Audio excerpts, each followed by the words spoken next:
Welcome to your daily focus for November the 11th, 2019. My name is Tilly. This is Tarot with Tilly, and thank you. Thank you truly for all the positive, loving, supportive energy you send my way each and every day. I send it right back to you. So we have the 11. November 11th is the 11th. 11 energy. November is an 11 energy. Oh, we have the Nine of Wands turn over. So, it's like the spiritual illumination of our inner soul, our inner teacher. If you look at the number 1, okay, it's about leadership, it's about optimism, it's about positivity, it's about initiative. So when it becomes a master number, 11, okay, it multiplies the attributes. It makes us stronger. It makes us more optimistic. It makes us positive. It makes us take the initiative in our life. So it's important during any kind of 11 energy entering our lives, even if it's temporary, to keep our eyes open to all the possibilities that our angels, our guides, God puts into our path in order to fulfill our potential going forward. Now we have the Nine of Wands. So anyways, 11 plus the 3 is a 7. Standing in our truth is very empowering today.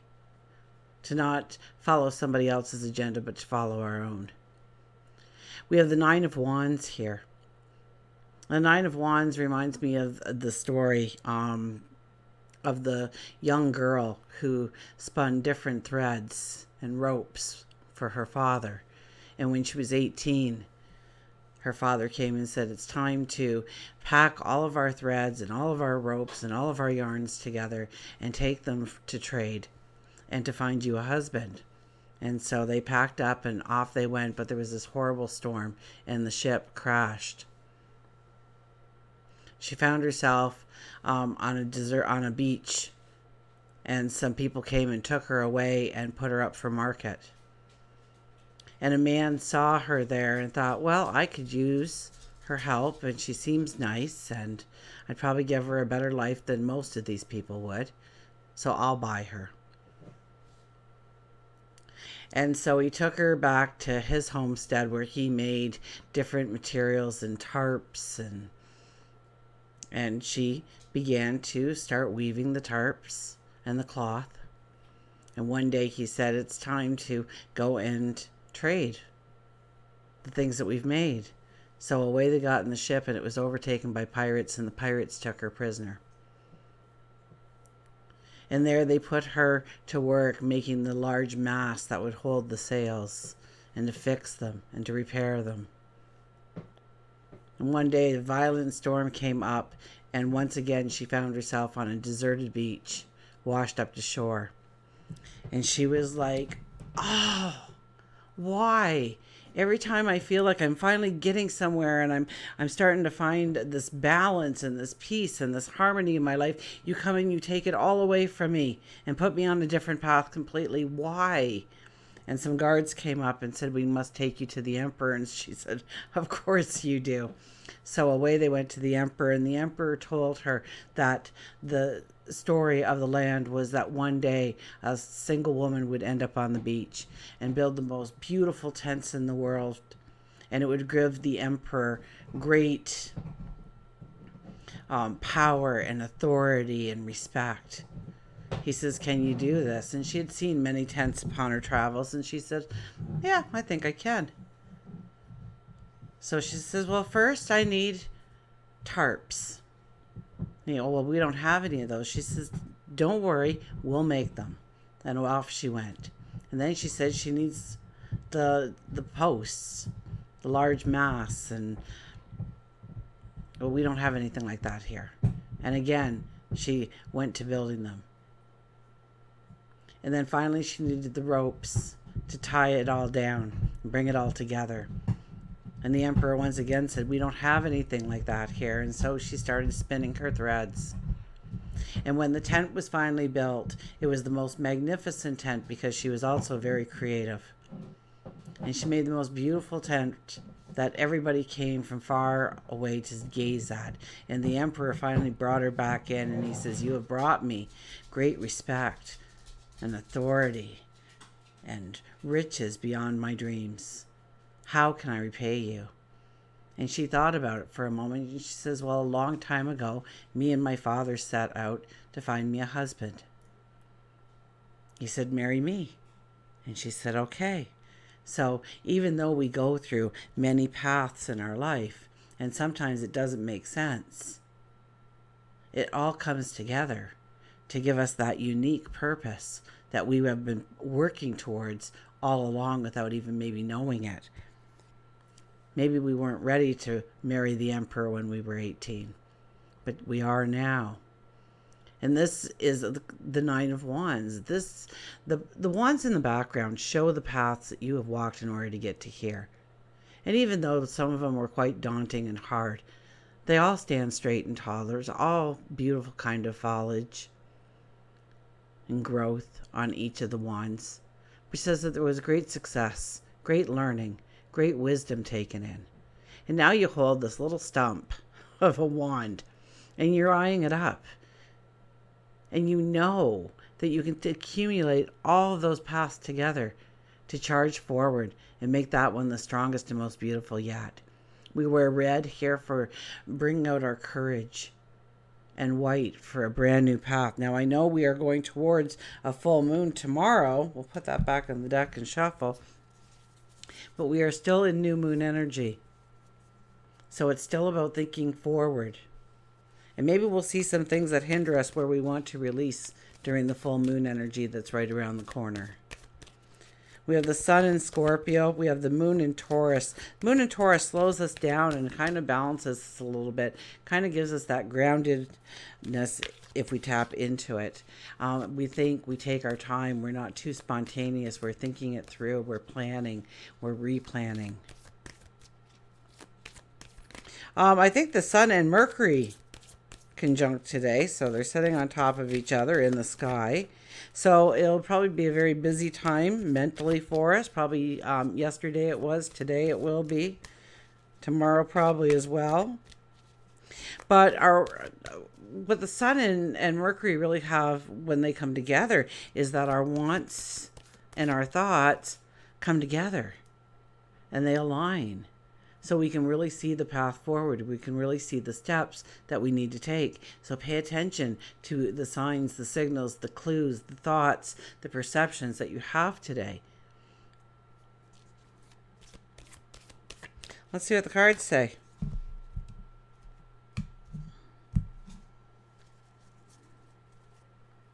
What a day to stand in your truth. Look at this. We get the sun right out. First card, the sun, the I am. I am, fill in the blank.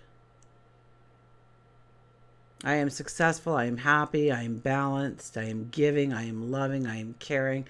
I am empowered. I am courageous. I am the best, fill in the blank, in the entire world. I am. Stand in your truth. Who are you? Declare it. Embrace it. Celebrate it. And plan to take it forward. Raise your energy. Positive energy today. Watch the self talk. We don't want to be pulling ourselves down today. We want to be raising ourselves up. We want to raise our vibration, raise our light, and it will allow us to see the path forward. That light doesn't come from the sky. It comes from you.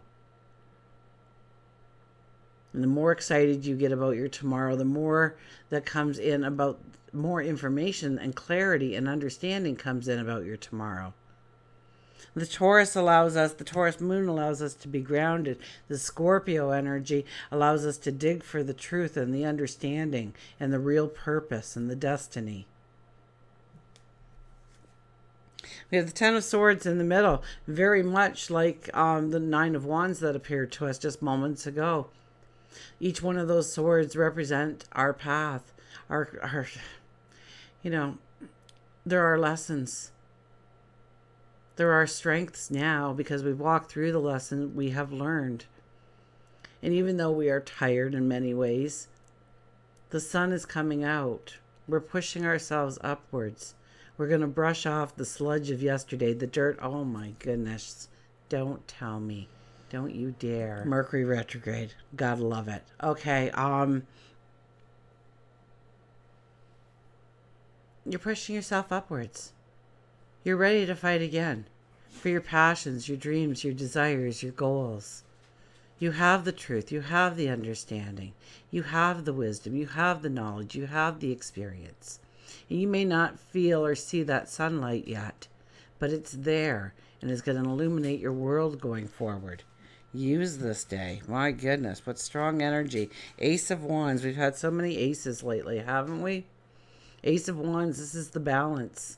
The balance that comes so, it's almost simple. It was like a knife cutting butter there.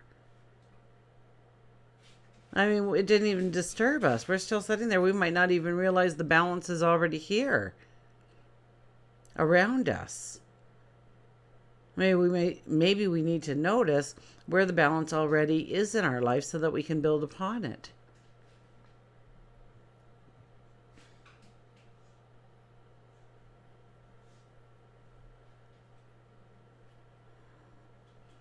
Wands are very much about your passion, your spirit, your drive.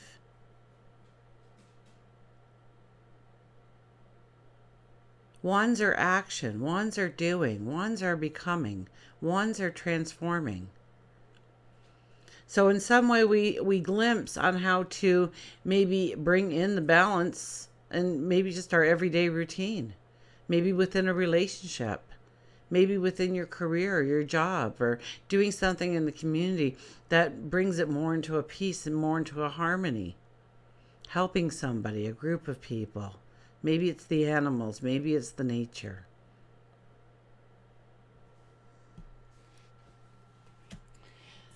We'll get a well-being card here by Esther and Jerry Hicks. The Teachings of Abraham.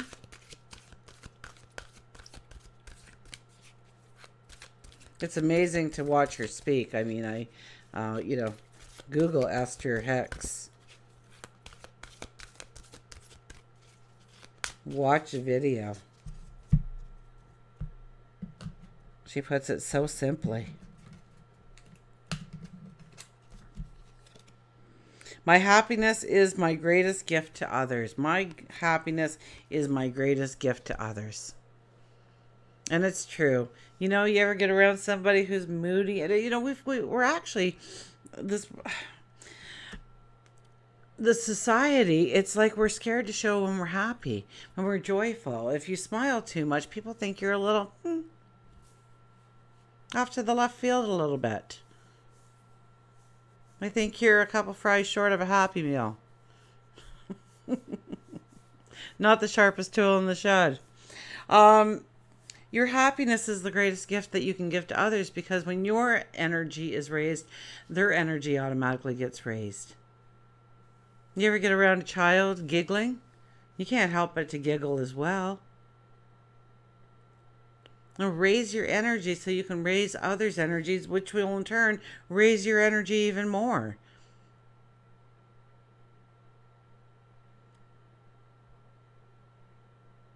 And you can feel negative energy. You can feel heavy energy. You ever have a friend get into the car or something and you say, "What's the matter?" before they even told you something was wrong? It's just the way they're carrying themselves. And it brings the energy down immediately. You can feel it. So it's about finding the joy in your life. I mean, dance, sing, skip down the sidewalk. Selfishly seek joy, because your joy is the greatest gift you can give to anyone. Unless you are in your joy, you have nothing to give anyway. How true is that? So there's the back end. I'll try and hold it up so if you're watching this on your phone, you can take a fast snap of it and read it throughout the day. Remind yourself. It's about your happiness. It's about your joy. It's about raising your energy, raising your vibration. That's when the answers are going to come in. That's when the clarity is going to come in. That's when the understanding is going to come in. Gaining the right perspective.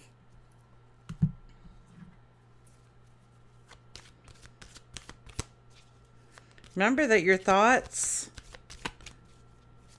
and your wants are very much in line with the Sun and Mercury today. And today may be a little bit more of a thinking day, although we had a wand pop out. Swords are more meditative. Find the balance in between that as well today, then. Eye on the prize. The vulture appears. Eye on the prize. He's one of my favorite cards in the deck. I didn't even really like vultures too much until I found this deck. Release goals and vision. In order to land your dream life, you need to make a conscious effort to visualize it happening. However, keeping your eye on the prize takes practice. It's all about getting rid of misconceptions about yourself, giving up emotional baggage, and putting a new belief system into place. Vulture tells you you've waited long enough to gain the life you want. You have. You've waited long enough to gain the life you want. So enough already. Let's start moving towards it. Let's start taking those steps. You have spent wasted time looking at what everyone else has and spent too much time wishing instead of doing. It's now time for you to create short-term goals along with long-term goals. Make yourself accountable by writing your goals down. It helps to keep the vision of what you want clear in sight. Pick up projects from the past, make an effort to finish them. Completion helps to open the doors for new projects instead of cluttering the path. These projects can be as little as rearranging your cabinets, cleaning the garage, sparkling up your resume and getting it out. Spend some time reflecting on the past year or years and bring about conclusions. Think of it as the time the farmers harvest their crops and prepare the land for next season. You too have to prepare your mind, body, and soul for the same. And I think ever since Uranus actually went retrograde, was that not one of the things that we will be working on, is finding that balance of mind, body, and spirit, mind, body, soul? Visualize what you want to have happen and keep your eye on the final prize. So raise your energy. Know where you want to go. Stand in your truth. Until we meet again, remember, I do love you.